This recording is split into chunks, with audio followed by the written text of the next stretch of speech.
Marshall Lake is our first camp on the way to Supai with the Havasupai Indians down in a sidearm in front of the Grand Canyon.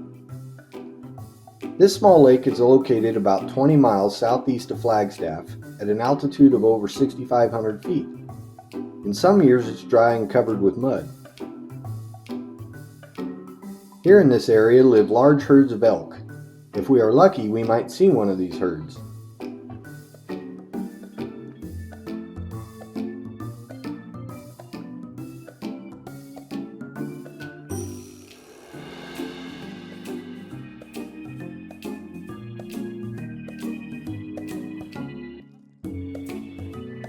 It is April 2014, and the sky is still blue, but snowfall is expected in the late afternoon. So we try to make sure that our camp is set up in time and that the horses have taken their places at the picket line.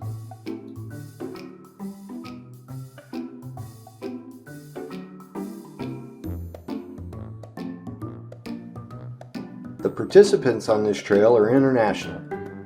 Kirsten comes from Austria. Rochard, Marion, and Ulrich are from Germany. Doug, like Lothar, from Scottsdale, Arizona, from the Miller Ranch, but Lothar is originally from Germany. All in this group are familiar with the Fox Trotters from Miller Ranch on a trail ride. All of them were already on the trail ride in Monument Valley. Doug and Ulrich had taken part in this ride in Monument Valley 2 times. Except for Rochard, all of them have their own Missouri Fox Trotters from the Miller Ranch at home in Europe. Doug boards his Fox Trotter at the Miller Ranch in Scottsdale, Arizona. So we not only have experienced trail horses with us, also the riders are Arizona Trail experienced.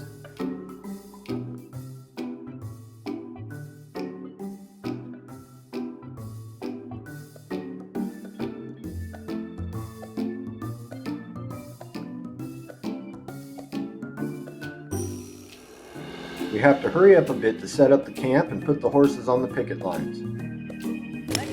Up here at 6,500 feet, the weather forecast for the late afternoon, snowfall was announced.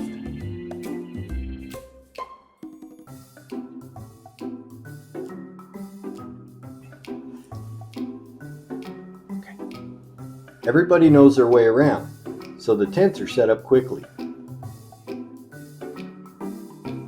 Marion and Rochard feed the horses their hay.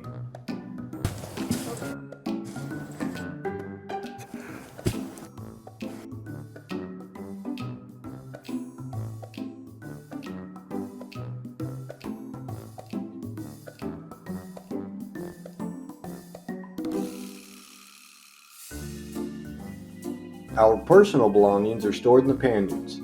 These are needed for the pack horses when we ride down into the Grand Canyon to Supai.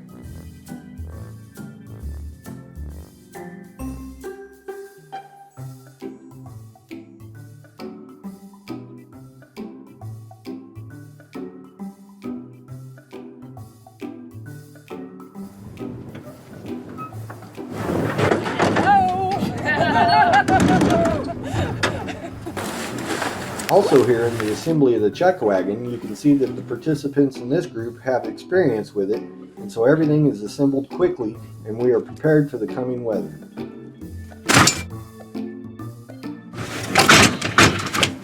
It is done and the crew has earned a beer.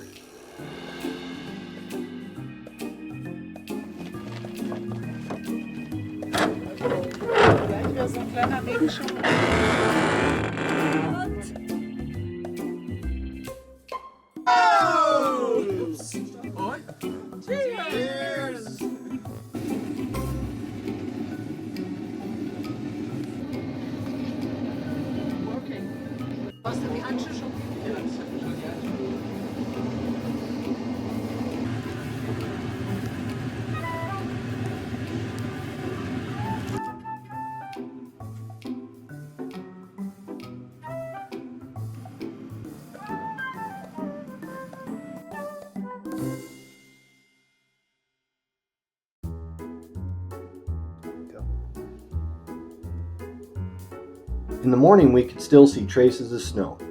The difference in temperature to Scottsdale is no problem for the horses. In Scottsdale, the temperatures in April are between 75 and 80. Here in Flagstaff, it can still freeze at night, but during the day the temperatures rise to about 65. A cat wash, a small fire to warm up, and then we have breakfast.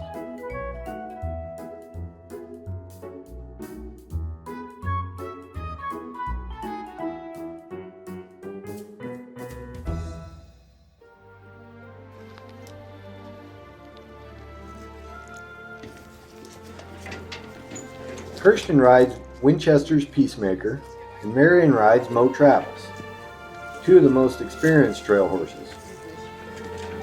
Mo Travis has been on this trail several times as a lead horse. Ulrich rides Arizona Outlaws Kachina.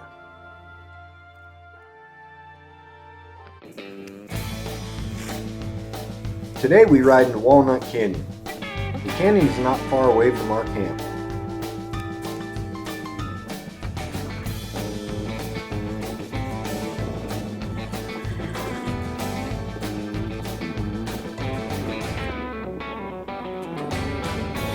The entrance to the canyon allows for us to lope.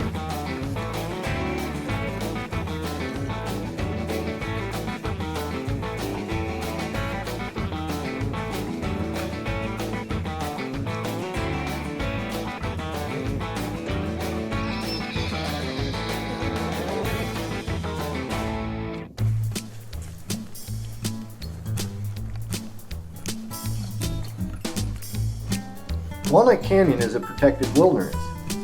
Only on a mount or on foot are you allowed to enter this wilderness. As you can see here on the trail, no horses have been here for a long time. In the years we have ridden here, we have never once seen a human.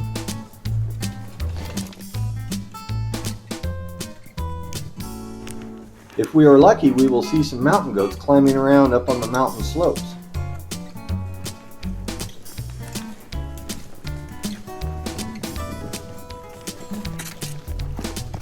Rare species of birds and eagles have their home here as well.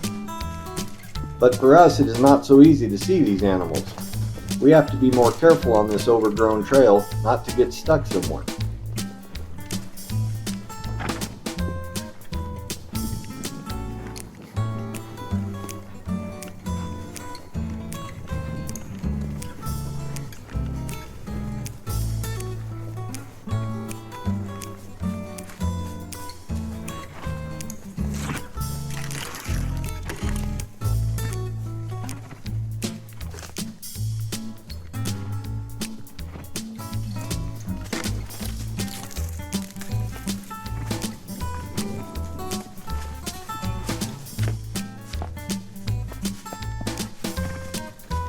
In the past, there have been some bruises, torn shirts, and blouses. Shafts are highly advised here. This time we don't have a machete with us to clear the way a little bit.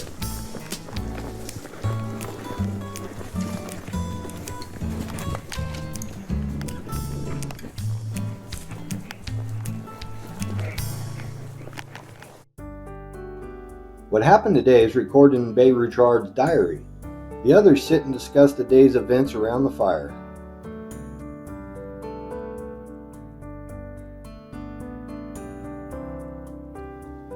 Dinner is prepared in the kitchen.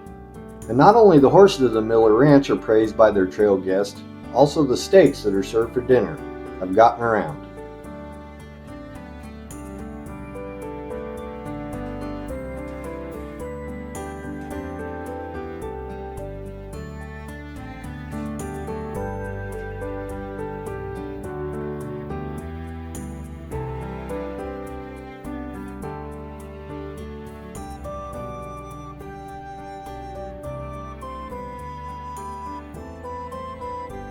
The gas heaters on the outside and a glass of red wine on the inside ensure a pleasant temperature.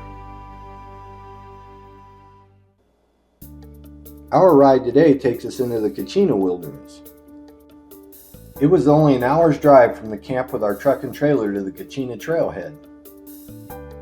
Here in the San Francisco Peaks, Humphreys Peak is 12,633 feet high and is the highest mountain in Arizona.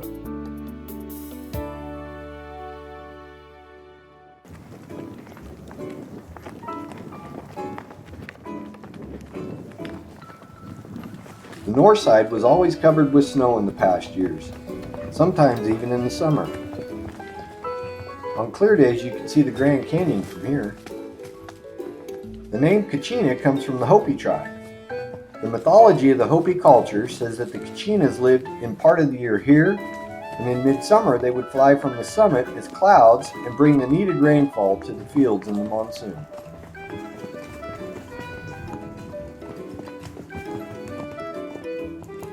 The trail takes us through the Kachina wilderness. Also here, only riders or pedestrians are allowed. It is an easy trail for the horses and the riders. In the summer there are more visitors here.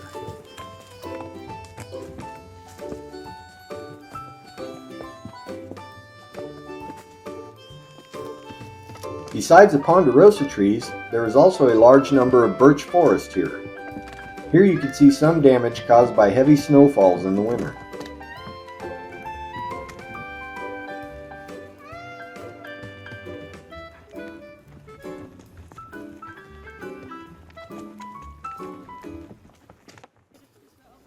Humphreys Peak, with its small snowy peak, is a good background for a photo and a good place to take a break.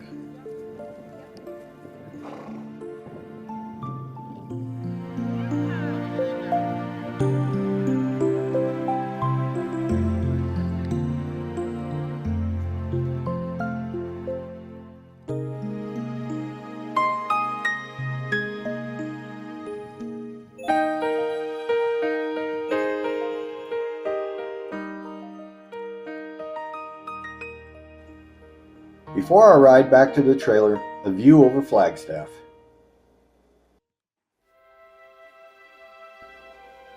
After 3.5 hours drive time from Flagstaff, we have reached our destination, the Hualapai Hilltop.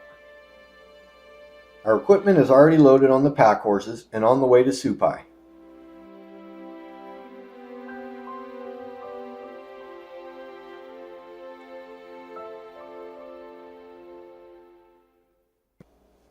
Supai is a tourist magnet. 20,000 people visit Supai annually. They come by helicopter, go on foot, or rent a horse. The way from Hilltop to Supai is about 10 miles. Right at the beginning we get to feel the traffic. A pack stream coming up from below and we have to wait. Arizona Outlaw, Lothar's stallion, senses the pack string is already a bit upset and impatient that he has to wait.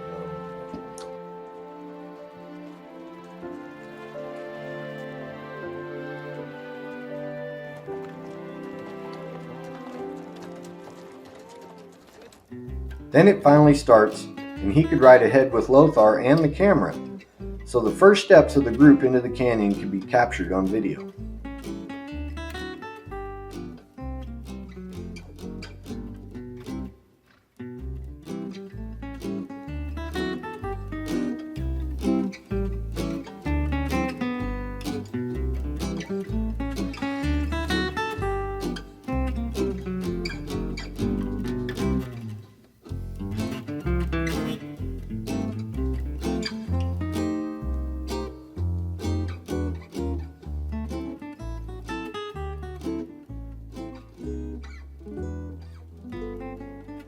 But we must wait again.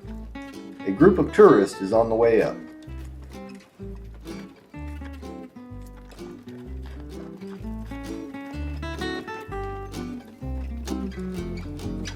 Down here we meet again with a group of pack horses. Some carrying luggage, and the others are on their way up from the Supai to the hilltop without.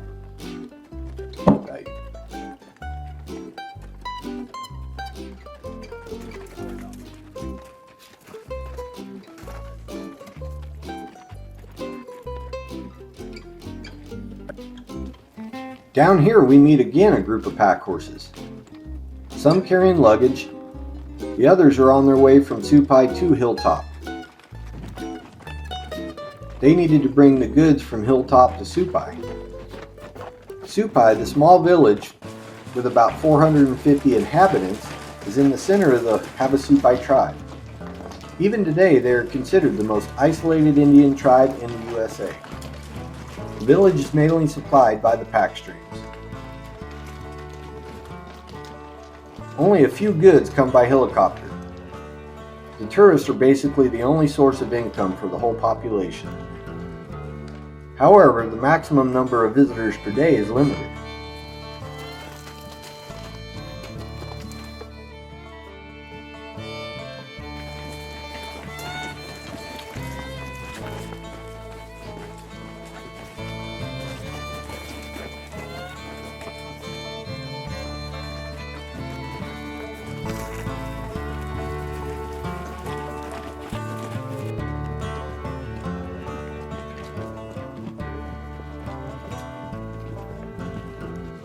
Our horses gladly accept the stop at this first water point.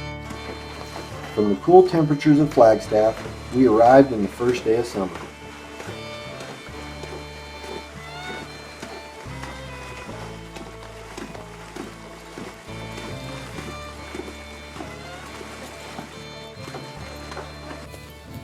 We'll be in Supai soon, although we should have already met with the pack stream with our equipment.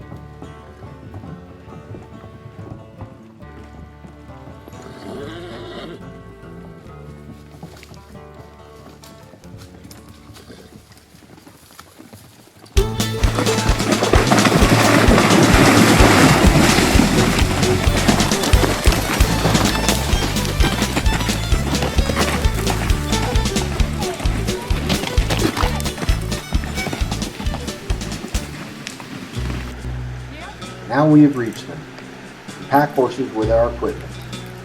The Havasupais usually use Mustangs as pack horses. Mules are rare here.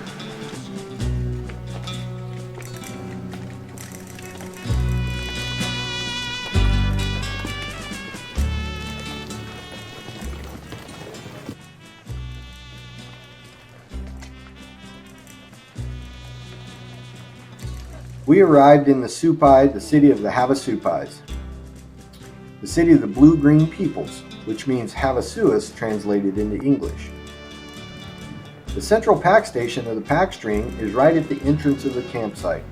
We also received our equipment here.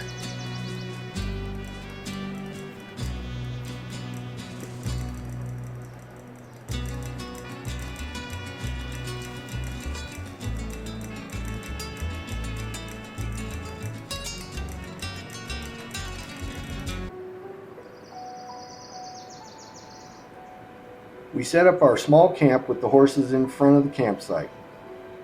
We are very close to the Havasupai waterfall and can hear the calming sounds of the falling water.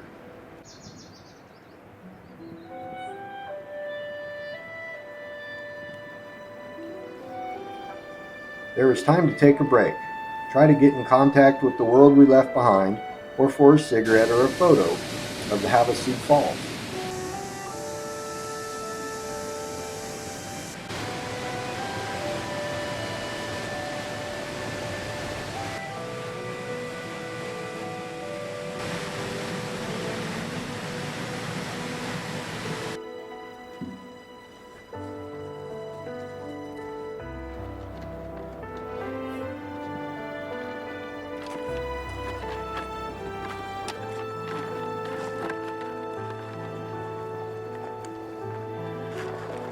The horses have already been to the water and are now eating their pellets. After all the horses are provided with their pellets by Rochard, we can also prepare our meals for the evening. It is a cozy evening with a happy atmosphere, and in the background the sounds from the waterfall.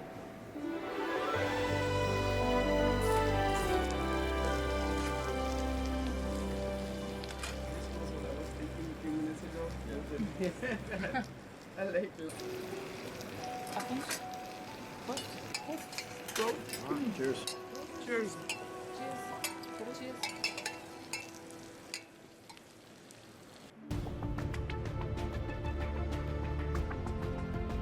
A new day begins. Rochard and Ulrich take the horses to water. The horses will have a rest today. We will make a small hike to the Mooney Falls.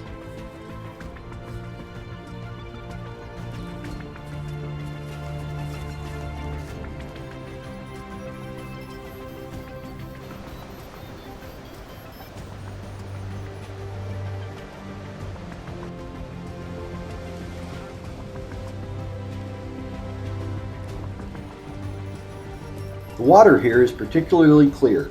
It carries a lot of dissolved limestone and appears turquoise to a deep blue, hence the name Havasu, turquoise blue in Indian language.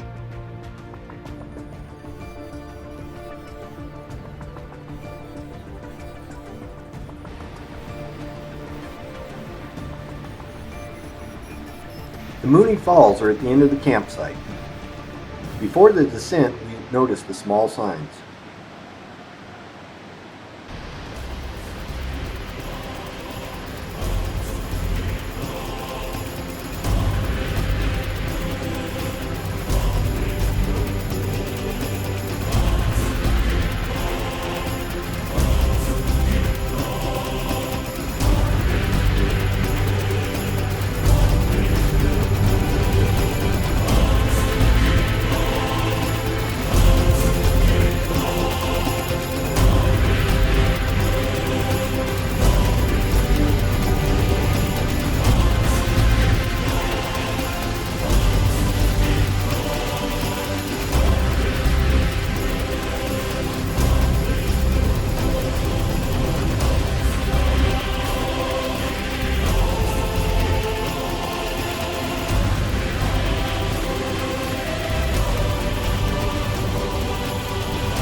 If we were to walk further down from here, we would come across more waterfalls. But it will take several hours until we reach the end of this trail, the Colorado River.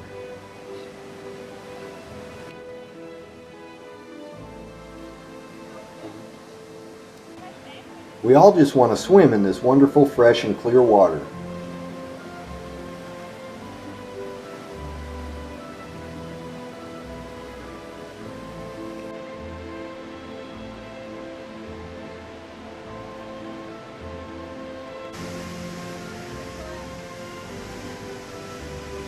What goes down must go up again. There is only one way.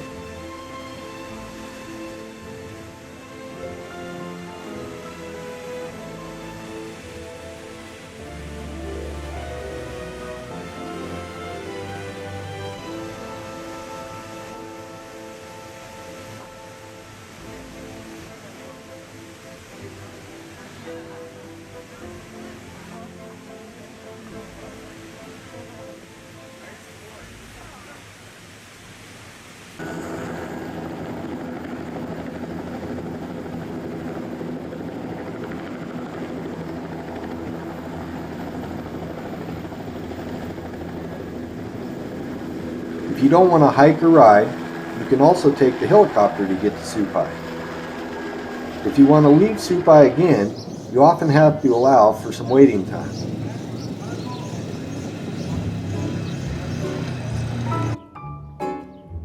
While our horses wait patiently in front of the restaurant, our cowgirls do a little show for the camera and then try to buy something useful in the only general store with a post station in Supai.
In the travel brochure it states, with a riding horse, you need 3 to 5 hours.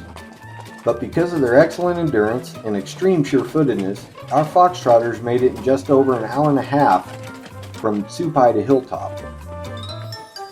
In the evening we are expected at the ranch for dinner.